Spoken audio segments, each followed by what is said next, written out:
Salut à tous et bienvenue dans ce nouvel épisode de Photantique. Photantique où l'on parle de photographie antique et atypique. Et pour aujourd'hui, on continue sur la série des appareils photo numériques anciens, antiques, donc des appareils photo qui ont plus de 10 ans, 15 ans dans ce cas-là. Et là, cette fois-ci, je vais me lancer le défi d'essayer de tester et de dire ce que j'en pense sur un appareil photo en 24 heures. Un poil plus de 24 heures pour cette fois-là, puisque aujourd'hui, le directeur du club photo dont je fais partie m'a prêté son Pentax K10D. L'objectif à moi, il n'y a que le boîtier que j'ai emprunté. On va rapidement le présenter, je vais vous dire ce que j'en pense. Et puis c'est un peu un défi pour moi d'essayer de tester rapidement, puisque très souvent je vous parle de boîtiers que j'ai testé sur plusieurs semaines, voire plusieurs mois. Et ici, j'ai commencé à le tester hier en début d'après-midi pour le rendre dans une heure, donc à 18h30, il est 17h. Donc la vidéo sera sûrement publiée la semaine prochaine ou la semaine d'après. Donc quand je le publierai, je ne l'aurai plus. Mais en attendant, je vais vous présenter ce petit appareil photo. Donc au départ, ce Pentax K10D, c'était un peu déjà ce qui a sauvé Pentax, c'est un appareil photo dont j'ai entendu parler beaucoup. En 2006, au moment où cet appareil photo a été annoncé, donc les rumeurs ont commencé début 2006, et l'annonce officielle c'était à l'été 2006. L'été 2006, moi c'est là où je me suis mis sérieusement à la photo. Et à ce moment-là, je voulais me payer le Sony R1. Au moment où j'ai fait mon choix, voilà, le R1 était mon premier choix, sauf que il était disponible aucune part. Donc j'ai été me balader sur les forums, beaucoup sur un forum qui s'appelait HFR, mais aussi sur les numériques, tout ce qu'on trouvait à l'époque. Et puis sur les bouquins photos, et on entendait régulièrement parler de la sortie des deux nouveaux Pentax, qui étaient le Pentax K100D et le Pentax K10D. Mon budget étant assez faible, et puis vu que je démarrais entre guillemets la photo sérieusement, j'avais un compact avant où j'avais fait des trucs sympas et puis un réflexe argentique, j'ai décidé d'aller sur la version plus basse pour plusieurs raisons. J'en parlerai quand je ferai la vidéo sur le K100D. Mais ici, j'ai enfin à disposition, puisque j'avais le choix entre les deux à l'époque, et je dois reconnaître que le K10D me faisait envie, même s'il est sorti plus tard que le K100D, malgré une annonce en même temps. C'était un appareil photo dont on entendait beaucoup parler sur les forums. Pourquoi ? Tout simplement puisque en face, on avait des modèles experts semi-pro de chez Canon et Nikon. C'est difficile de donner un nom de cette gamme-là, en gros. Des appareils photo qui étaient beaucoup utilisés par les experts, les gens qui étaient avancés, et aussi pour toute une gamme de professionnels, même si on avait chez Canon et Nikon encore des modèles au-dessus. Il s'agissait du Canon 30D et du Nikon D200. Alors ces deux boîtiers, je les ai déjà eu en main, mais je les ai pas ici pour vous les présenter. J'espère vous les présenter un de ces jours. Mais bref, c'était des boîtiers qui étaient ce qu'on peut appeler experts, avec des contrôles de partout, avec beaucoup de choses qu'on pouvait régler, bonne prise en main, etc. Des boîtiers qui étaient chers aussi. Et donc Pentax là avait annoncé quelque chose qui était similaire dans la même gamme que ces deux boîtiers pour la moitié du prix, et donc ça a attiré tout le monde. Il était très proche du Nikon D200, on avait le même capteur, un capteur très proche. Le capteur du D200 avait une version spécifique, Sony avait fait une version spécifique qui permettait d'avoir une rafale beaucoup plus rapide que le modèle qui a été utilisé ensuite par Pentax, mais aussi par Nikon sur le D80, D60, etc. et par Sony sur l'Alpha 100. C'était un capteur CCD, donc à l'opposé du CMOS qu'il y avait chez Canon à l'époque. Et puis ici, Pentax passe sur tous ces anciens modèles, ils avaient le capteur de 6 mégapixels de chez Sony. Et ici, il passe aux 10 mégapixels. Donc comme je vous ai dit, c'était le capteur qui était proche du D200. Ce capteur de 10 mégapixels était assez connu déjà à l'époque, a été connu pour une bonne qualité d'image, ça on verra ça à la suite. Je le comparerai rapidement par rapport à ce que je connais, notamment du K100. Pentax, avant, son modèle expert d'avant, c'était l'ISTD, qui était assez proche de ce qu'on a eu sur le K100. Il y avait juste une modelette en plus devant, mais assez peu de contrôle à l'arrière, alors que sur le K10, ils ont rajouté plein de contrôles directs. La mesure de lumière qui était rajoutée ici, les points autofocus, etc. Donc voilà, on montait quand même en gamme par rapport à l'ISTD. On avait une tropicalisation complète, ce que n'avait pas le Canon D30 et ce que n'avaient pas les anciens Pentax. Ça veut dire que logiquement on peut se prendre une très grosse pluie. Alors c'est pas complètement étanche, même si certains ont tenté et que ça jusqu'à une certaine limite. Je vous conseille pas non plus de le faire tous les jours. Donc une très bonne tropicalisation, et ça c'était aussi un peu pour sauver Pentax, parce que Pentax était dans une assez mauvaise passe en 2006. D'ailleurs bien très peu de temps après, Pentax a été racheté par Oya. D'ailleurs, je suis en train de regarder. C'est toujours un vrai Pentax, c'est toujours marqué Pentax Corporation. Les modèles qui sont venus après, il y avait marqué Pentax Oya. Donc c'est un peu le dernier modèle de chez Pentax, et c'est un peu, enfin ça n'a pas vraiment sauvé Pentax puisqu'ils ont été rachetés par Oya, par une OPA, mais en tout cas voilà, ça les a bien remontés. C'est quelque chose, on entendait vraiment beaucoup parler de ce boîtier là, beaucoup ont commencé la photo sérieusement en achetant le K10D. J'ai vu à l'époque pas mal de concours photo gagnés avec des personnes qui avaient des K10D. C'était vraiment un boîtier qui a fait parler de lui. Au moment où il est sorti, bon, moi j'ai lu beaucoup les forums à ce moment-là, et il y avait quand même quelques critiques. Je vais les retrouver aujourd'hui puisque les critiques, je dois dire que, enfin, je les ai ressenties quand j'ai fait le test. Comme je le disais, le boîtier en lui-même, c'est un boîtier bien construit, j'aime beaucoup la prise en main. Même moi avec mes petites mains, ça passe très bien, et ceux qui ont des mains plus grosses trouvent que la prise en main passe bien.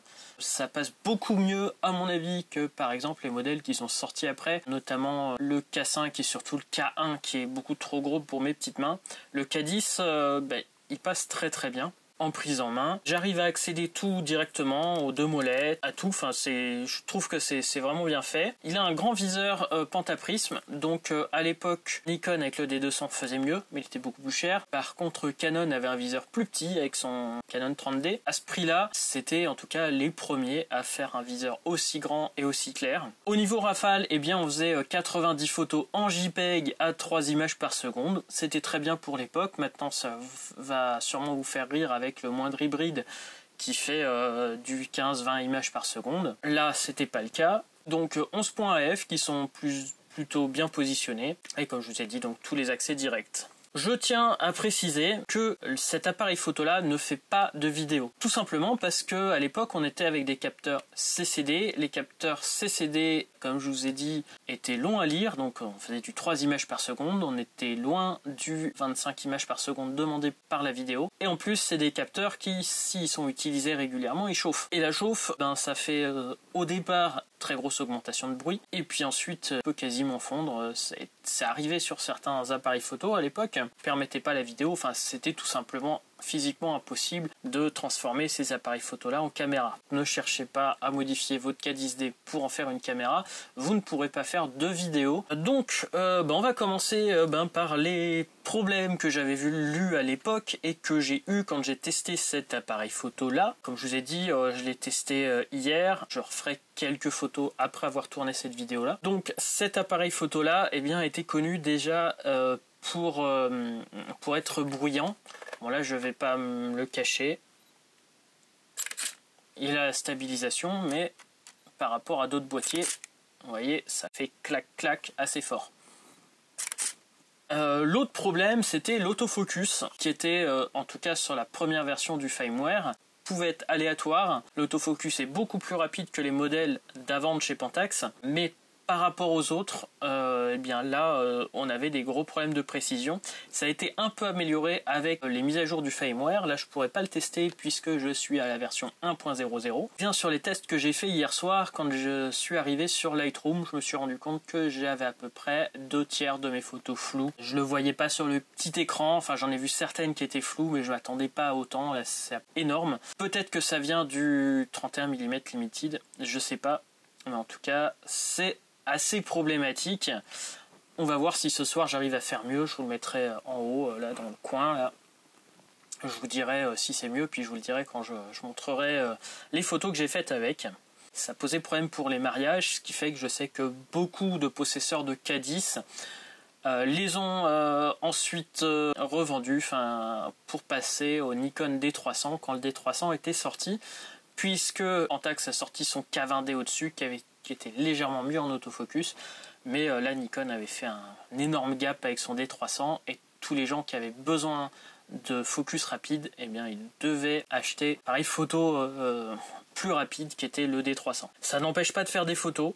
Justement, en parlant de cet appareil photo là, toutes les photos que j'avais vues à l'époque sur les forums, sur les tests, etc., ce capteur de 10 mégapixels faisait des couleurs avec surtout des rouges qui étaient impressionnants et qui sont difficiles à reproduire avec d'autres capteurs. Donc l'avantage aussi de ce capteur CCD, c'est que on va être capable d'avoir beaucoup de nuances, par exemple dans le brouillard ou ce genre de choses, que les autres capteurs, notamment les capteurs CMOS, faut avoir du mal à reproduire. Par contre, l'inconvénient de ce capteur 10 mégapixels, c'est déjà il montait moins bien en sensibilité que le capteur 6 mégapixels qu'il y avait avant chez Pentax et qui permettait de faire des photos le soir de mariage, etc., qui étaient plus propres que ce qu'on pouvait sortir avec ça. Là, ce qui est commun à ces deux capteurs, eh bien, c'est que il faut bien exposer ces photos, puisque si elles sont bien exposées, vous aurez des couleurs splendides, un piqué, des détails qui ressortent. Par contre, si jamais vous êtes surexposé, eh bien là vous allez avoir des trucs qui ressortent, mais pas des très jolis trucs qui ressortent. Vous allez avoir des zones cramées qui vont se découper sur la photo, c'est absolument dégueulasse. En voilà à peu près le rendu.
Sinon, qu'est-ce qui donne par rapport aux appareils récents en 2022 ? Je dirais que c'est toujours utilisable. 10 mégapixels, pour moi, c'est suffisant pour faire des tirages d'expo. J'en ai vu à Montyander, donc il n'y a pas de raison que ça marche plus. Les couleurs, comme je vous ai dit, pour rendre le brouillard, pour rendre certains paysages ou certains portraits, sont impressionnantes. Le rendu des détails est quand même très impressionnant, malgré les seulement entre guillemets 10 mégapixels. Rendu que j'ai du mal à retrouver, que je retrouve un peu sur le Alpha 7R, mais que je retrouve pas beaucoup sur les autres appareils photo avec des capteurs plus récents. La prise en main est toujours bonne pour l'époque. Par contre, l'autofocus, oui, il est franchement daté. C'est vrai que moi je suis habitué au niveau mesure de lumière à voir directement en live view avec mes hybrides. Je suis habitué donc à faire mes mises au point manuelles, mais c'est en live view. Donc là, c'est compliqué. C'est compliqué. Je suis plus habitué à ça en fait. Mais ça reste que c'est juste que c'est parce que j'ai des trucs plus modernes maintenant. Mais ça m'empêcherait pas de faire une série, de travailler avec si je n'avais que ça, en connaissant ses limitations. Alors en mise au point manuelle, vous n'aurez pas le souci que j'ai eu de problèmes de focus, mais par contre pour l'image en elle-même, les images étaient bonnes à l'époque et sont toujours bonnes maintenant. Donc je dirais que c'était un boîtier pro pour l'époque. Et si vous démarrez la photo ou si vous voulez faire de la photo artistique, pas hésiter à utiliser ça. Après, utiliser ça pour par exemple de la prestation des mariages ou de la photo de sport, c'est sûr que là on est sur des boîtiers, sur un boîtier, sur un appareil photo qui est daté et 15 ans après on a maintenant des appareils photo qui ont des autofocus beaucoup plus rapides, beaucoup plus silencieux, beaucoup plus précis, et puis avec une rafale plus importante. Et puis la montée en sensibilité, eh bien pour le sport, c'est juste un changement énorme. Donc tout de suite vous serez limité. Par contre en extérieur avec des bons objectifs, ou à l'intérieur avec lumière de studio ou un flash, eh bien vous aurez toujours des superbes images avec un simple Pentax K10. Donc pour moi il n'est pas plus dépassé que ça. Voilà pour tout ce que je pense j'ai à dire sur cet appareil photo là. C'était déjà pas mal. Ça m'a bien plu de faire ce test. Je vais finir là par faire 1 heure de photos avant d'aller au club photo. Voilà, j'espère que cette vidéo vous aura plu. N'hésitez pas à dire ce que vous en pensez en commentaire. Si vous aimez ce genre de vidéo, n'hésitez pas à vous abonner.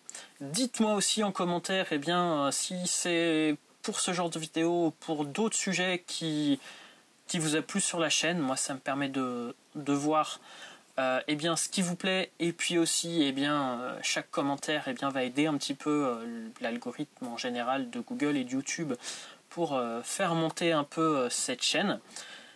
C'est pareil, le petit like me fera bien plaisir. Je voudrais aussi remercier les quelques personnes, Cardin Hall par exemple, et puis Avogado et quelques autres qui commentent quasiment toutes mes vidéos, qui m'aident beaucoup donc à faire monter cette chaîne.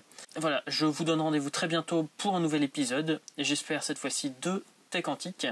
Sur ce, soyez authentiques et atypiques, et à bientôt.